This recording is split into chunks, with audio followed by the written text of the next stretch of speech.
내 맘 고쳐주시니 나를 치유하신 주 사랑해요. 사랑합니다 주님, 사랑합니다 예수님. 온 맘 다해 주 섬기며 주를 바라봅니다. 내가 슬프고 힘들 때 나를 만져주시니 나를 위로하신 주 사랑해요. 나를 위해 죽으시고 나를 위해 부활하신 놀라운 그 사랑 찬양합니다. 날 위해 주 걸어가신 그 길 따라갑니다. 주가 내게 주신 사명 가지고 사랑합니다 주님, 사랑합니다 예수님.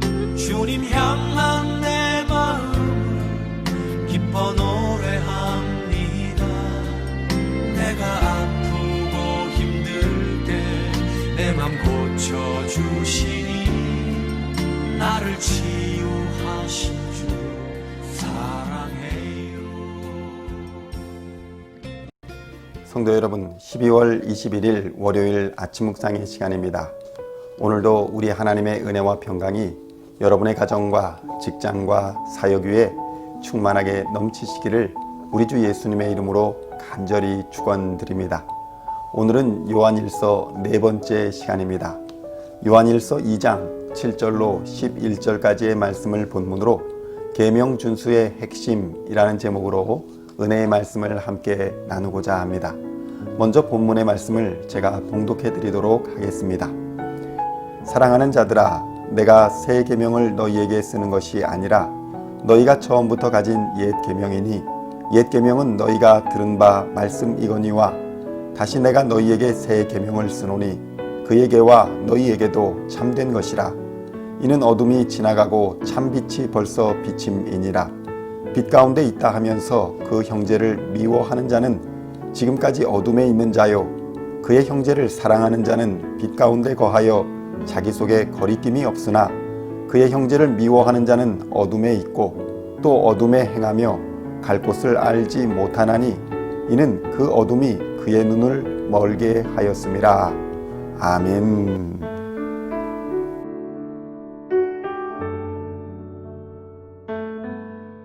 성도 여러분, 오늘은 요한일서의 네 번째 시간입니다.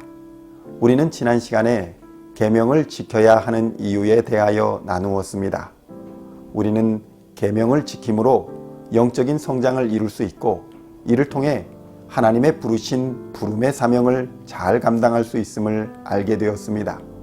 오늘의 본문은 그런 계명을 준수하는 것의 핵심이 과연 무엇인가에 대하여 증거하고 있는 말씀입니다.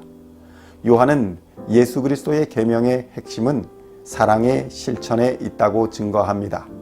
결국 이 사랑은 수직적으로는 하나님을 사랑하는 것이요, 수평적으로는 이웃을 사랑하라고 하신 예수님의 말씀에서 나온 것임을 우리는 알 수 있습니다. 마태복음 22장 37절로 40절까지의 말씀입니다. 예수께서 이르시되 내 마음을 다하고 목숨을 다하고 뜻을 다하여 주 너의 하나님을 사랑하라 하셨으니 이것이 크고 첫째 되는 계명이요 둘째도 그와 같으니 내 이웃을 내 자신같이 사랑하라 하셨으니 이 두 계명이 온 율법과 선지자의 강령이니라. 아멘. 그런데 요한은 여기서 이러한 계명이 이전에 전혀 없던 새로운 계명이 아니라는 사실을 밝혀줍니다. 그러므로 사랑하라는 계명은 옛 계명임과 동시에 구약의 계명 전체의 핵심을 새롭게 조명해 준다는 점에서 새 계명이라고 불릴 수 있다는 것을 말씀하고 있는 것입니다. 요한일서 2장 7절로 8절의 말씀입니다. 사랑하는 자들아, 내가 새 계명을 너희에게 쓰는 것이 아니라 너희가 처음부터 가진 옛 계명이니 이 옛 계명은 너희가 들은 바 말씀이거니와 다시 내가 너희에게 새 계명을 쓰노니 그에게와 너희에게도 참된 것이라. 이는 어둠이 지나가고 참 빛이 벌써 비침이니라. 아멘. 그렇다면 새 계명이라 말하는 사랑은 구체적으로 무엇을 말하는 것일까요? 그것은 바로 예수님의 사랑입니다. 요한복음 13장 34절로 35절의 말씀입니다. 새 계명을 너희에게 주노니 서로 사랑하라. 내가 너희를 사랑한 것 같이 너희도 서로 사랑하라. 너희가 서로 사랑하면 이로써 모든 사람이 너희가 내 제자인 줄 알리라. 아멘. 예수님은 새 계명을 직접 정의하시면서 내가 너희를 사랑한 것 같이 라는 단서 조항을 달아 놓으셨습니다. 그러니까 새 계명의 사랑은 자신이 십자가를 통해 스스로를 희생하며 목숨을 걸고 사랑하신 그 사랑이다 라고 말씀하시는 것입니다. 이 사랑은 자신의 전부를 내어주는 사랑입니다. 인간에게 목숨보다 소중한 것이 어디 있겠습니까? 재물도, 권력도, 건강도 목숨을 잃으면 아무 소용이 없는 것입니다. 그런데 그러한 사랑을 하라고 제자들에게 권면하고 있는 것입니다. 이런 사랑을 할 때 비로소 세상은 우리가 예수님의 제자인 것을 알게 된다고 말씀하십니다. 그러나 이러한 사랑은 현실에서는 거의 불가능에 가깝습니다. 미국 CBS에서 제작한 언더커버 보스라는 프로그램이 있습니다. 기업의 사장이 자기 회사의 직원으로 몰래 취업하여 자기 회사의 일선 현장에서 일하는 직원들과 함께 지내며 그들의 어려움과 회사에 대한 희망사항 같은 것들을 듣고 나중에 자신의 신분을 밝히고서 그들의 희망사항을 들어주는 일종의 몰래카메라와 같은 TV쇼입니다. 이런 프로그램에서 사장이나 최고 경영자들은 자기 회사의 직원들이 얼마나 열악한 상황에서 근무하는지, 어떤 아픔을 느끼는지에 대해 같이 경험하고 때로는 눈물도 흘리는 것을 보면 감동이 되기도 합니다. 그러나 그런 쇼를 통해 사장이나 최고 경영자가 자신의 전 재산을 직원들에게 다 나누어 주었다라는 그런 이야기를 들은 적은 없습니다. 저는 그렇게 해야 도덕적이고 아름다운 삶이라거나 그것이 정의롭고 바른 길이라고 말하려는 것이 아닙니다. 단지 자신의 전부를 나눈다는 예수 그리스도의 사랑에 대한 실천이 얼마나 어려운 것인가를 말씀하고자 하는 것입니다. 직원들의 눈높이까지 낮아져서 그들의 이야기를 들어주는 것만으로도 세상은 그가 얼마나 훌륭한 삶의 자세를 가지고 있는지 칭찬합니다. 그러니 예수 그리스도의 사랑은 감히 흉내내지도 못할 위대하고 거룩한 사랑임을 우리는 발견하게 되는 것입니다. 그렇다면 우리에게는 희망이 없는 것일까요? 요한은 우리에게 이러한 거대한 사랑도 시작은 아주 작은 한 걸음에서부터 시작한다는 것을 알려주고 있습니다. 처음부터 목숨을 걸고 모든 것을 주는 사랑은 우리에게는 너무 어려운 것이 사실입니다.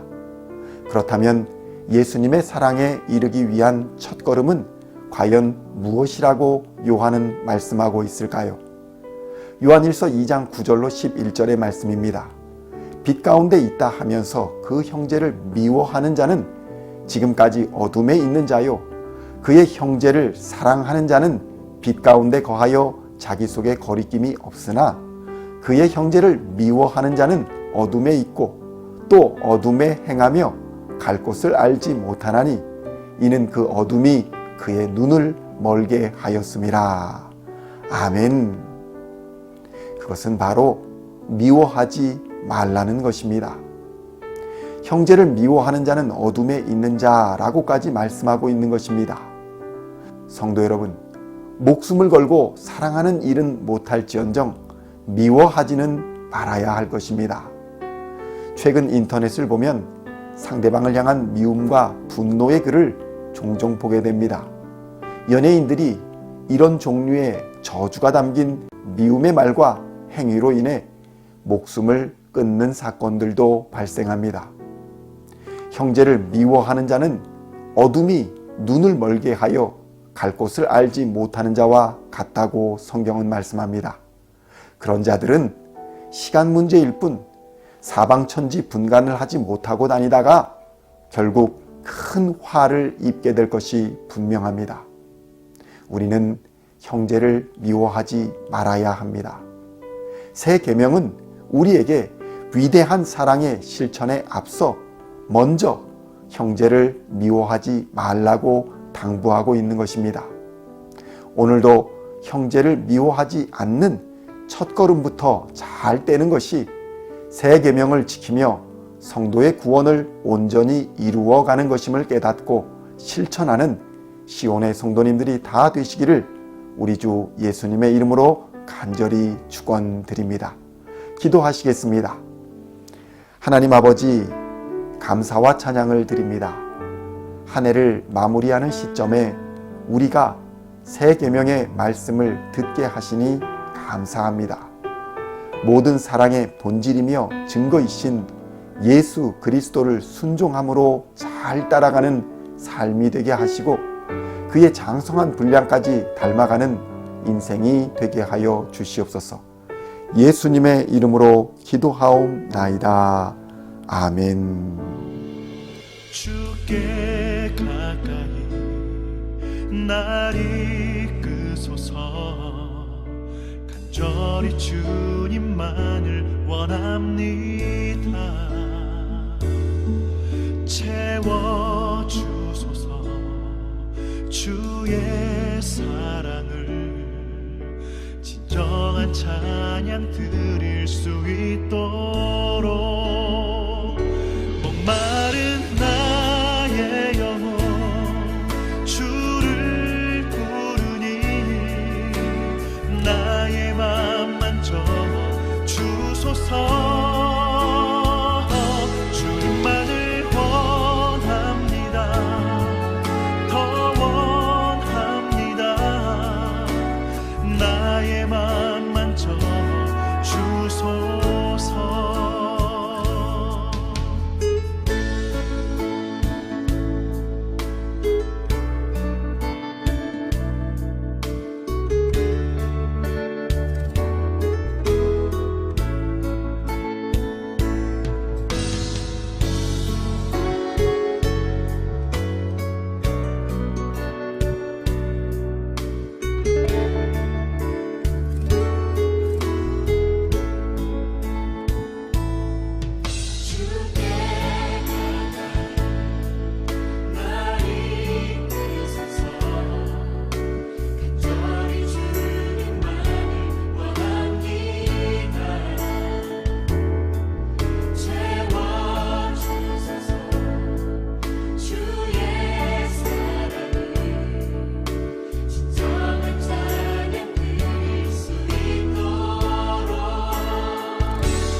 날 이끄소서. 간절히 주님만을 원합니다. 채워주소서.